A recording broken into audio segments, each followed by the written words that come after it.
Orang beli kompor, kompornya atasnya kompor, bawahnya open. Dia yang kepanasan gerah tiap hari. Ini Ramadan kagak kelar-kelar panasnya katanya. Padahal hatinya yang lagi panas. Karena dengki sama orang lain. Orang masang AC di rumahnya, kita yang tidur menggigil tiap malam. Ya Allah, sampai demam-demam. Kenapa? Hasad terhadap nikmat orang lain. Jadi agama kita yang telah kita pelajari, agama yang menjadi tuntunan hidup kita, itu bisa musnah, bisa hangus gara-gara sifat hasad, dengki kepada orang lain. Jadi hasad ini bukan hanya merusak diri, tapi juga mendoakan keburukan bagi orang lain. Termasuk penyakit ain bermula dari hasad. Betul ya? Ada bayi lucu, gemes, putih, Masya Allah tuh bayi, demen bener kita lihat ya. Ganteng banget, gak nyebut nama Allah. Ain. Tetangga kita baru beli rumah, bagus bener. Sok banget rumah hasil kredit aja katanya. Dan lain sebagainya, sampai disumpah-sumpahkan, akhirnya kena penyakit ain. Kenapa-napa orang tersebut. Jadi hati-hati, penyakit ain itu berawal juga dari hasad. Selanjutnya apa? Wa tam'u yuzilul haya. Toma, rakus. Itu menghilangkan sifat malu. Oke, saya katakan sekali lagi, jadi reminder lagi nih buat kita, bulan Ramadan adalah bulannya berbagi. Jangan sampai kita yang merasakan nikmat dari Allah, tapi orang di sekitar kita kelaparan. Kita masak ya, masak enak, kecium sama tetangga, bagi, kirim, ini anjuran Rasul. Kata Rasul, kalau engkau bikin sayur, makanan, perbanyak kuahnya, kirim sama tetangga. Tapi yang dikasih tetangga dagingnya, jangan kuahnya. Ini kita kebalik, dibanyakin kuahnya, kuahnya semua yang dikasih tetangga, dagingnya kita makan. Tidak, maknanya adalah perbanyak kuahnya biar adil, kanan kiri dapat.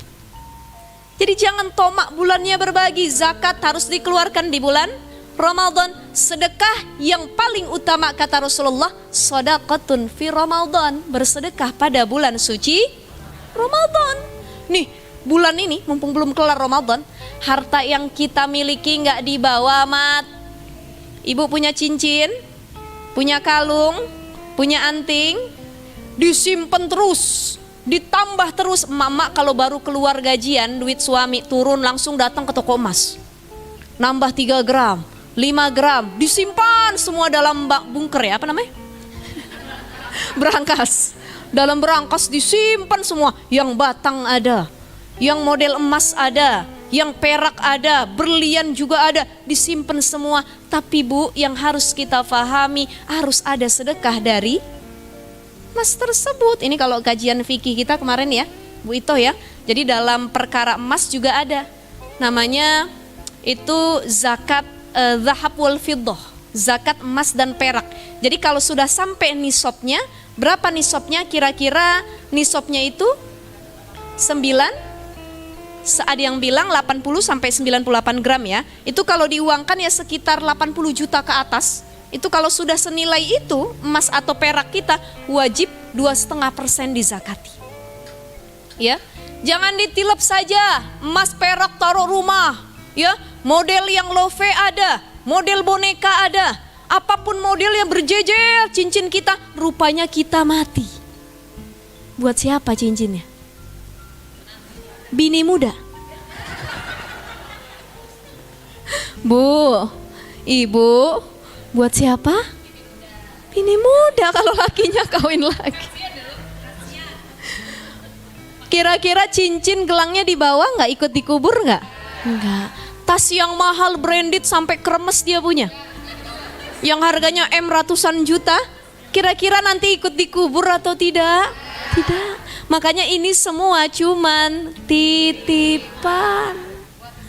Ya, buat titipan buat istri muda. Cuman titipan. Jadi kita muhasabahi buat diri kita, ya Allah, kalau ini semua hanya titipan, maka harta yang saya punya harus dikeluarkan sedekahnya.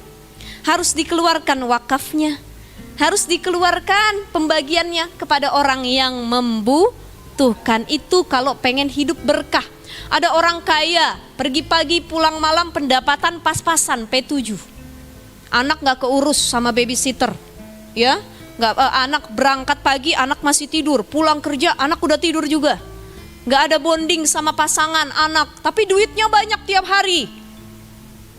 Tetapi tidak pernah ada ketenangan dalam hati. Ya Allah, saya duit banyak, mobil mewah, harta banyak, tapi kok sama pasangan berantem mulu. Dalam keluarga kok rasanya nggak ada ketenangan, sakinah, mawaddah, warahmah. Ternyata Allah cabut keberkahan hidup kita. Harta banyak tapi tidak menjadikan berkah. Kenapa? Karena harta yang berkah adalah harta yang ketika kita miliki membuat kita lebih dekat kepada Allah Subhanahu wa ta'ala. Ibu punya baju bagus dipakai buat ngaji. Ibu punya parfum wangi dipakai depan suami. Ibadah nggak? Ibadah. Ibu punya make up mahal, ya, dipakai depan suami. Ibadah. Ibu punya apapun itu dipakai buat sedekah, ibadah. Itu yang menjadikan harta kita disucikan oleh Allah. Ada orang yang gak begitu kaya tapi nikmat hidupnya. Betul apa betul? Saya punya tetangga dulu, dia makan bu, 1 telur ditambahin terigu dipotong 7. Kenyang anaknya semuanya. Saya pernah main, ikut makan. Kebetulan dia lagi bikin nasi goreng cuman pakai kecap, telur dipakein terigu, dibagi 7. Ditambahin karena ada saya ikut 8. Nyampe itu potongannya. Sepotong-sepotong ya. Begitu saya habis makan, kenyang bu, alhamdulillah. Kenapa? Keberkahan. Sebab ada rasa qanaah, bersyukur. Kita makan udah sampai sabu-sabu, sushi dan lain sebagainya. Semua diajarin tuh makanan. All you can eat, semua bisa kita makan. Ya, all you can eat, gak ada limit waktunya. Gak 1-2 jam, berangkat maghrib pulang jam 10 malam. Kata suami, bun pulang yuk, tanggung all you can eat. Tunggu dulu agak kenyang, nanti kita lanjut lagi. Menu-menu yang lain, itu toma atau tidak? Toma, makanya makan all you can eat, pas mau masuk baca ta'awuz dulu. A'udzubillahi minasyaitonirrajim. Jangan sampai kita makan berlebihan, sampai kadang-kadang pengen muntah saking kenyang ya. Ya, itu kalau makan all you can eat, sabu-sabu, daging itu orang bisa nambah sampai berapa? Masya Allah. Sedangkan ada orang di sekeliling kita yang kelaparan. Makanya watom'u yuzilul haya, toma ngilangin sifat malu. Termasuk ada ibu-ibu pengajian, kalau ibu-ibu rumil insya Allah enggak ya. Mudah-mudahan insya Allah enggak ada yang demikian. Ibu-ibu kalau udah datang ke majelis taklim pengajian, ada kue buah di depannya tuh, itu langsung dikantongin ke dalam tasnya. Makanya mama kalau ngaji tasnya gede-gede, bawa kresek ya. Yang lebih parah kalau datang ke kondangan orang dia bawa kantong plastik. Rendang deh, rendang katanya. Rendang, semua asinan. Nah hati-hati jangan sampai sifat malu kita hilang gara-gara rakus. Ya, gara-gara rakus. Emang ustazah nggak boleh ngantongin kue depan kita kalau lagi ngaji? Boleh, dengan catatan sudah dapat izin dari sohibul hajat. Atau dari majelis taklim udah bilang, bu kalau ada sisa di depannya bungkus, bawa pulang, boleh. Tapi kalau nggak ditawarin, bertamu ke rumah orang, orang punya kue, kastengel, nastar, ini bungkus semua deh, dibawa sama kita, sama toples-toplesnya, boleh nggak? Nggak boleh, apalagi tidak diizinkan. Yang terakhir apa? Wal ghibatu yuzilul amalas sholih. Gibah, asik bener kalau udah ngomongin gibah nih, ya bu ya. Al-ghibatu tuzilul amal sholih. Gibah itu menghilangkan amal sholih. Bertahun-tahun kita hidup beribadah, banyak amal yang kita lakukan. Gara-gara gibah, amal kita dipindahin ke orang yang digibahin. Berapa banyak orang lagi gibah yang digibahin datang? Pernah apa kagak? Jujur-jujuran aja ini. Lagi asik-asik, bu ini begini-begini, tiba-tiba nongol, besok kita makan apa katanya, langsung ganti topik. Ya, Masya Allah, itu jangan sampai gibah itu merusak amal soleh kita. Khamsun yuftirna shaim. Kata Rasul ada 5 yang membatalkan pahala puasa, bukan membatalkan puasa secara zahir. Karena ada yang membatalkan puasa secara zahir apa? Makan, minum, muntah, berhubungan intim di siang hari dengan pasangan atau suami istri, batal secara zahir. Bayar qadha, fidyah, kafarat, itu zahir. Tapi kalau secara pahala, Ada yang tidak membatalkan puasa secara zahir, puasanya tetap dianggap sah dari pagi sampai maghrib, tapi tidak bernilai pahala sedikit pun. Kam min shaimin laisa lahu min siyamihi ilal ju' wal atas. Dia nahan lapar, haus, tapi dia tidak mendapatkan pahala dan kebaikan sedikit pun karena lagi puasa gibahin orang. Emang gibah ini renyah, Bu. Ya, asik. Bukan main. Bukan main dah ustazah, enak bener kalau udah gibah. Ya, apalagi yang lagi diomongkan adalah berita yang lagi viral. Lagi viral. Ini jadi bahan perbincangan. Bagaimana ustazah, saya nggak pengen gibah, tapi saya berada dalam satu majelis yang samping saya gibah semua. Pertama, kita nasehatin. Bu, kita juga punya aib. Udah, nggak usah kita ngurusin aib orang lain. Cukup kita perbaiki aib diri kita sendiri.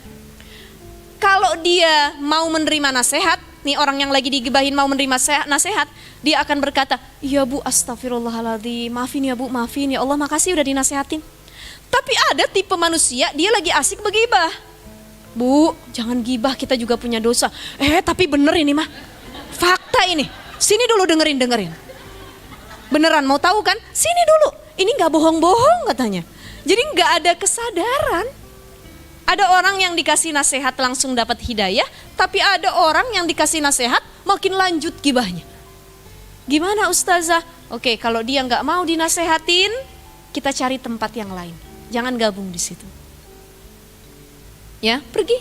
Tapi perginya mencari alasan yang baik. Jadi gibah itu ya Allah, ya Rahman, perkara yang bisa membatalkan pahala puasa dan menghilangkan amal solih. Ya, tapi ustazah kalau gibah sama suami boleh nggak? Gitu. Kan ada orang kalau gibah sama suami, istri kalau suami pulang kerja curhatnya sama siapa? Suami. Jadi paling enak tempat ternyaman buat curhat istri itu suami. Iya, kenapa? Karena suami itu nggak ngasih reaksi. Betul ya? Dan suami itu adalah orang yang paling tidak bocor. Betul. Kenapa nggak bocor ustazah? Karena dia lupa apa yang kita omongin. Udah dari awal sampai akhir nggak dengerin. Kita pillow talk. Pillow talk itu kan di atas tempat tidur ngobrol sama suami ya. Iya, tadi tau nggak ya Allah ya di rumil begini A B C D E F G. Tiba-tiba dia ngorok. Istri ngobrol panjang lebar dari A sampai Z, nggak bocor kemana-mana, itu cuman sama suami, ya. Tapi berabe kalau suaminya juga tukang gibah. Kalau suaminya ember juga gitu ya, tukang gibah. Ketika kita ngomong, didengar sama suami, disampaikan ke yang lain, wah ini fatal juga gitu. Tapi memang kalau kata dokter Aisyah kan udah bilang ya, suami itu kan, ya laki itu lebih apa sih otaknya itu? Lebih cuek gitu ya Bu ya? Iya, kadang-kadang lupa kalau dia udah fokus dengan satu hal, dia nggak akan ngelihat hal lain lagi.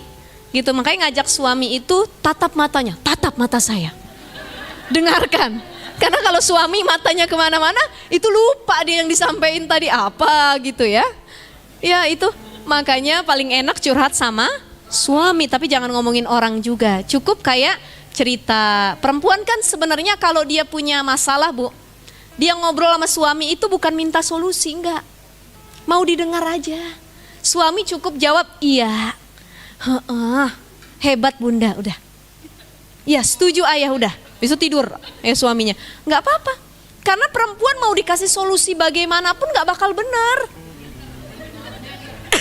Betul ya? Cerita sama suami, iya tahu enggak? Tadi tuh mama habis check out di Shopee ya katanya. Baju warna pink ya. Ketemu jilbabnya warna pinknya tuh agak tua ya. Coba deh ayah lihat, bagus nggak? Bagus. Gimana sih ya? Ini tuh norak banget deh. Ya udah cari warna yang lain. Tapi nggak ada, ini yang paling masuk ya. Ya udah terserah mama. Kok terserah sih? Ayah nih gimana sih? Nah itu laki. Laki-laki itu perempuan. Jadi perempuan cukup didengerin aja. Emang bapak-bapak nih sabarnya lebih tinggi daripada istrinya. Ya, dengerin istri cerita. Iya bagus, mau kondangan diajak. Perempuan ini kalau mau kemana-mana dia siap-siap paling lama. Kenapa? Milih baju. Saya pengen nanya, ibu-ibu di rumah lebih banyak nih di lemari ini baju ibu atau baju bapak? La haula wala quwata illa. Bapak berapa pintu, ibu berapa pintu? Setengah pintu ya. Perempuan itu hisapnya banyak, betul nggak? Makanya hati-hati kita kalau dapet yang baru, buruan sedekahin yang lama. Masuk 5, yang 5 keluarin. Tuh biar nggak numpuk. Karena perempuan ini Masya Allah mau ngaji bajunya beda. Kongko sama teman bajunya, jemput anak sekolah, ngelayat orang mati, jenguk yang sakit, diajak jalan suami, beda apa enggak? Kan beda semua ya. Ini perempuan. Tapi kalau misalkan laki-laki, itu aja. Dia sholat itu, diajak keluar itu bajunya. Kata orang kagak diurusin apa masih istrinya ya? Padahal bajunya banyak, tapi laki-laki itu nyari yang nyaman. Dia kalau udah suka nyaman, dipakai terus-terusan. Kalau perempuan enggak perempuan. Walaupun kagak nyaman tetap dia pakai. Berangkat kondangan tuh baju panjang sampai ngelap-ngelap lantai. Yang penting ada berukat sama rumbe-rumbenya. Masya Allah, udah berukatnya kepanjangan, jilbabnya pentol sana sini. Asik benerin jilbab aja lagi kondangan. Kata suami, mah kenapa sih? Ini loh Pak Mama, tadi udah Papa bilang mah pakai baju ini. Loh Papa kok malah nyalain Mama sih? Ini tuh cantik loh. Gimana sih Papa? Nah perempuan itu serba salah. Jadi kalau misalkan suami yang nonton, kalau ada yang nonton di rumah, ya udah emang begitu perempuan. Ya, butuh sabar untuk bisa memahami perempuan. Kata Umar bin Khattab, perempuan itu kayak buku. Jadi harus dibaca keseluruhan, nggak bisa daftar isi doang. Nggak bisa covernya doang di belakang. Oh, berabe. Harus dibaca keseluruhan. Oh, begini cara memahami perempuan. Karena perempuan itu ribet. Berabe. Ada aja salahnya. Ya, tapi insya Allah kalau ibu-ibu rumil di sini jadi perempuan-perempuan solihah semuanya. Amin ya robbal. Ini sudah atau belum? Ibu-ibu lanjut? Oh, boleh sedikit lagi ya. Jadi yang menghilangkan akal sekali lagi adalah sifat marah. Kemudian yang menghilangkan agama adalah hasad. Kemudian tomak menghilangkan sifat malu. Kemudian lagi gibah, ngomongin orang lain, itu menghilangkan amal solih. Sedikit lagi. Jadi 4 mutiara tadi, fal aklu wadinu wal haya wal amalus solih, itu adalah mutiara yang Allah kasih khusus bagi diri kita. Tidak ada hubungannya dengan orang lain, itu di diri kita nih. Ya. Dalam fisik kita, diri kita, jiwa kita itu khusus Allah kasih. Ada yang kedua, titipan yang ada di sekitar kita. Mal, harta. Zauj, pasangan. Walad, anak-anak kita. Harta, pasangan, anak. Ini titipan dari Allah semua. Makanya para penceramah, para pendakwah, ustadz, ustazah, para guru-guru sering kali ngomong hidup kayak tukang parkir. Dititipin mobil semewah apapun dibalikin lagi. Orang bukan mobil dia. Betul ya Bu ya? Ada orang dititipin sendal dibalikin lagi, mau semahal apapun sendal dia. Jadi begitupun kita yang harus kita fahami ketika kita hidup di dunia ini. Fahamilah bahwa yang kita genggam cuman titipan. Maka dunia cukup letakkan di tangan, jangan di hati. Kalau dunia diletakinnya di hati, dicabut sama Allah, diambil dunia tersebut, gak terima kita. Menyalahi Allah, mendikte Allah gara-gara apa? Dunianya diambil sama Allah. Tapi kalau dunia cuman kita genggam di tangan, punya suami baik, punya anak lucu, punya harta banyak, suaminya wafat, anaknya wafat, hartanya diambil sama Allah, nangis boleh, tapi menyalahi Allah tidak boleh. Kenapa? Karena dia cuma genggam dunia di tangannya. Anak, suami, harta, titipan yang kapan saja Allah ambil, maka penting untuk tidak sombong dengan yang kita miliki. Ya Bu ya, ini luar biasa. Jadi tidak ada semua yang kekal yang kita miliki, tidak ada. Tidak ada, nanti bakal diambil sama Allah kapanpun itu. Jadi hati-hati kita menjalani hidup ini menggunakan harta, punya pasangan. Jangan pernah merasa memiliki, tapi merasalah dititipi. Ini anak kamu ya, iya saya dititipin anak sama Allah, ini amanah. Ini suami kamu, iya Allah titipkan suami yang baik, ini amanah. ini harta kamu. Iya, ini harta dititipkan oleh Allah biar saya sedekah, biar saya memberikan kepada yang lain. Karena dari harta yang saya dapat, semua bukan hak saya, tapi ada hak orang lain di dalamnya. Itu titipan. Dikasih wajah cantik, titipan. Dikasih otak cerdas, titipan. Gak ada yang kekal kalau semua hal berhubungan dengan duniawi. Kan kita semua pengennya menuju surganya Allah Subhanahu wa ta'ala. Makanya Allah bilang dalam surah At-Tahrim ayat 6, Ku anfusakum wa ahlikum nara. Wahai orang-orang yang beriman, jagalah dirimu. Ya ayyuhalladzina amanu ku anfusakum wa ahlikum nara. Orang beriman, hei kata Allah. Nih Allah manggil orang beriman. Jagalah dirimu wa ahlikum dan keluargamu. Apa maknanya? Ku anfusakum bi af'alikum wa ku ahlikum bi wasiatikum. Jagalah dirimu dengan perbuatan kamu, hati-hati kata Allah.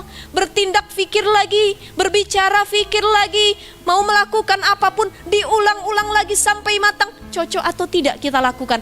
Ku anfusakum dengan perbuatan dan ucapan kamu. Wa ku ahlikum bi wasiatikum. Jaga dirimu dengan mewasiati anak-anak kita. Ini bu, anak nih next akan jadi penerus kita. Jangan sampai kita meninggalkan anak-anak yang lemah. Wal yakhshal ladzina law taraku min khalfihim dzurriyyatan di'afan khafu 'alaihim. Jangan sampai kita ninggalin anak-anak yang lemah. Lemah mentalnya, lemah fisiknya, lemah otaknya, lemah agamanya, lemah akidahnya. Itu gara-gara orang tua tidak aware. Tidak ada self-awareness, kesadaran diri kalau saya punya tanggung jawab mewasiati kebaikan terhadap anak-anak saya. Nah, kalau ibu sudah nggak ada, siapa yang nanti kamu sembah? Itu pesan dulu Nabi Yakub kepada anak-anaknya, ma ta'buduna min ba'di. Kalau ayah udah nggak ada, siapa yang kamu sembah? Kalau ayah udah nggak ada, kalau bunda udah nggak ada, kamu masih sholat atau tidak? Kalau kami sudah tidak ada, apakah kamu masih baca Quran? Kalau wasiatnya sudah sampai kepada diri sang anak, maka yang dia takuti bukan hanya perintah orang tua, dia takutnya langsung sama Allah. Ini jadi muhasabah buat kita semua, jangan sampai kita ninggalin anak-anak yang tidak kita wasiati, anak-anak yang lemah dalam berbagai hal. Ya, karena anak bisa jadi adulaku, musuh orang tua bisa. Ada anak daerah Jawa Timur, ya. Itu dia ngelaporin ibunya ke pengadilan, dituntut ibunya. Kalau mau dibalikin sama ibunya, kata ibunya, masuk lagi sini ke dalam rahim. Ya, udah dibesarkan, dikeluarkan, berani nuntut orang tua. Tuh, anak jadi musuh. Fitnatul lakum, anak jadi fitnah buat orang tua. Dididik sampai besar, disekolahkan, dia berzina. Dia menghabiskan nama baik orang tua dan lain sebagainya, jadi fitnah. Adulakum fitnatul lakum qurrata a'yun. Tapi anak yang kita harapkan jadi qurrata, sebagaimana doa yang suka kita baca, Rabbana hablana min azwajina wa zurriyatina qurrata a'yun waj'alna lil muttaqina imama. Ya Allah, jadikan bukan hanya pasanganku tapi anak-anakku menjadi qurrata a'yun. Bukan hanya enak dipandang mata tapi enak buat hati kami, tenang ya Allah.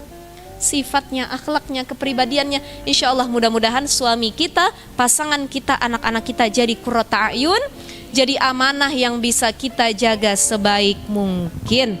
Amin ya Rabbal. Jadi kurang lebih itu saja. Silahkan ada sesi tanya jawab setelahnya.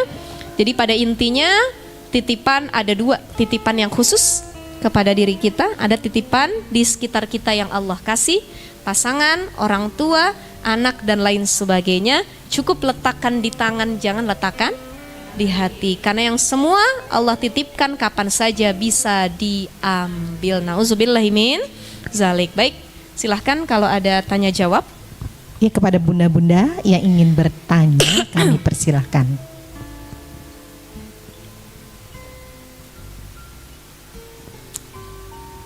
Ya, silahkan bunda. Bunda. Yang mana? Yang mana?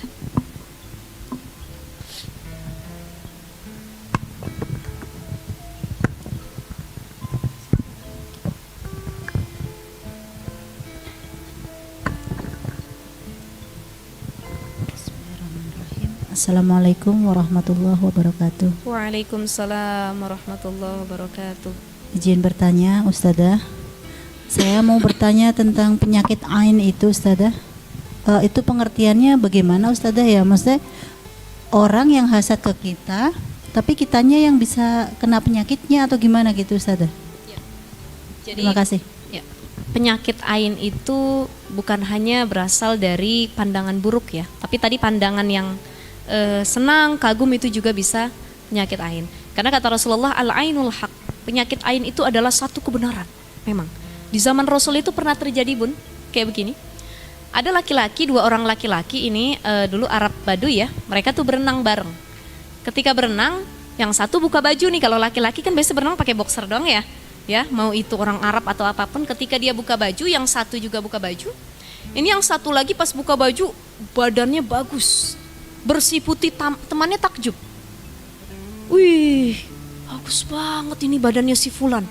Tiba-tiba si Fulan, ya, yang sedang mau berenang itu, karena kawannya nih takjub plus mungkin ada hasad dengkinya juga, itu tiba-tiba pingsan.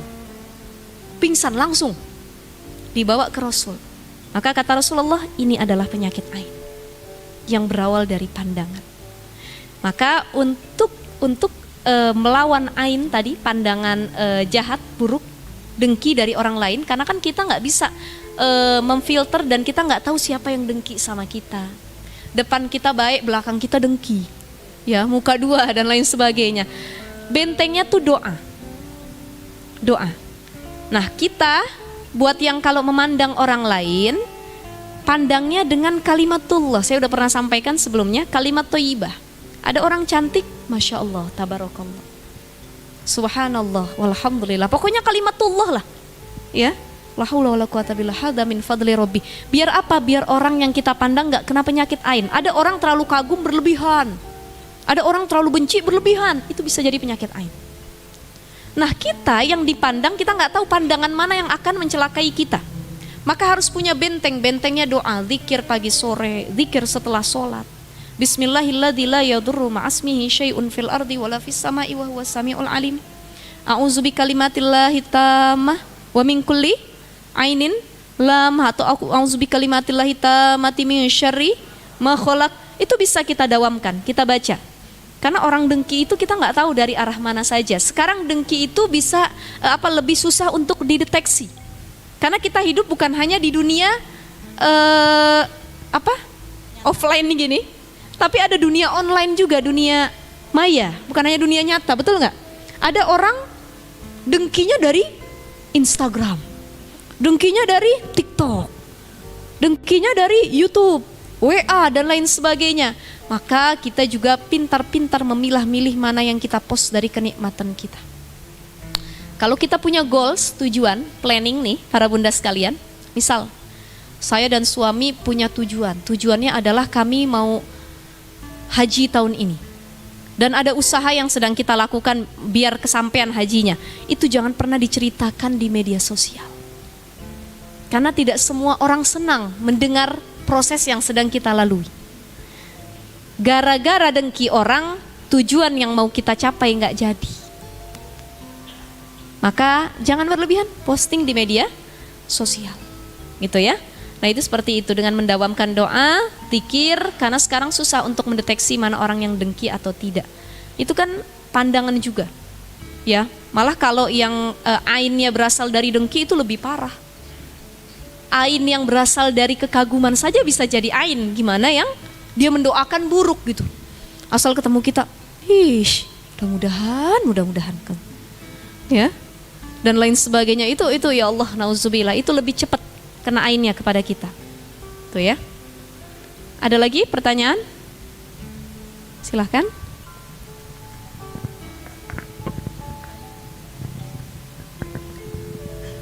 Assalamualaikum Ibu Ustazah. Waalaikumsalam warahmatullahi Saya mau tanya soal zakat perhiasan ya, emas tadi ya. Itu yang dipakai atau yang disimpan? Itu kan ada yang 80 gram atau 90 gram itu tuh yang disimpan aja atau termasuk yang dipakai? Soalnya kan rata-rata ibu-ibu tuh perhiasannya banyak Ini sekali. banyak ya pasti ya. Terus